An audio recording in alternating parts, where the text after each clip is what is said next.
What's going on, everyone? I'm Sir James from Gamerfuzion.com, and today I'm here to provide you with my review for MouseCraft. Now, MouseCraft is a puzzle-solving game that has somewhat of a story, and the story goes like this. You have this cat who's a scientist who's experimenting on cheese, but eventually he ran out of cheese, and now he's relying on his mouse experiments to get some more.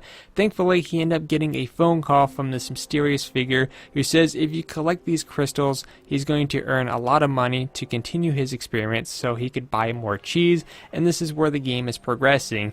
But as he stated, it's a puzzle solving game, so you're going to be going through endless amounts of puzzle where it starts up easy and eventually works its way to being much more difficult later on.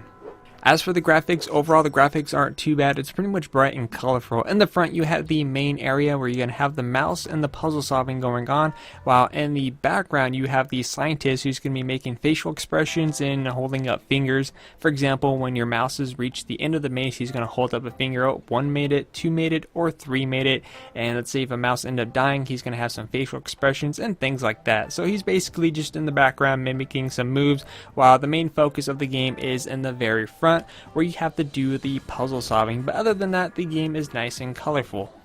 As for the gameplay, as I stated, this is a puzzle solving game, so you're going to be using blocks in a various of different ways to help guide your mouses through the end of the obstacles, but at the same time you're also going to help them reach the blue crystals so that way the scientist may continue his experiments. Now at first the game is going to seem like it's going pretty easy, but as you progress further along, the game is going to provide you with many challenges along the way. And what's nice about the blocks, it actually gives you a nice reminder of Tetris, the way the blocks are shaped. So there's actually really a lot of thinking a lot, and of course you do encounter some enemies and obstacles throughout the way, so you really have to put your mind through the test. And what's nice feature about this is sometimes when you make a mistake, other games may have you have to start completely over, but this one does feature a nice back button, so if you think you made a mistake on one of the blocks, you can easily push the back button to go back one step from what you did before instead of having to start completely over. So it's a nice way to kind of tweak around the settings. It's okay, maybe this worked out, maybe this didn't work out,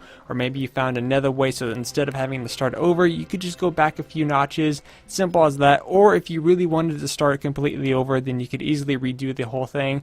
Of course, you're also going to get some items to help you along the way, like eventually later on you're going to get these bombs, but you could blow up little obstacles and you kind of have to lower levels. Basically, there's a lot of strategy involved is what I'm trying to say here.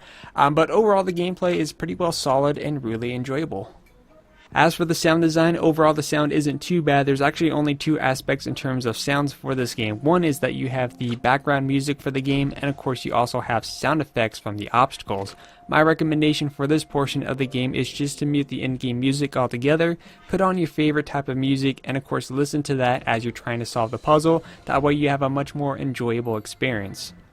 As for the lifespan, what kind of lifespan do I see for this game? And to be honest, this game has an okay lifespan depending on what kind of player you are. If you're the type of person who enjoys puzzle solving games, then this is going to provide you with a really good lifespan, even some replay value altogether. While if you're the type of player who's not really into puzzle solving games, then it's probably not going to have a really good lifespan for you. As for the innovative, was there anything new here, or was this something that we already seen before? This is mostly stuff that we've seen before. I would say the innovative here is that they have some interesting ways in terms of solving the puzzles, and with the inclusion of enemy units that can kill your mouses altogether, and kind of finding ways to take care of the enemy units while trying to solve the puzzle at the same time can provide a really unique challenge together.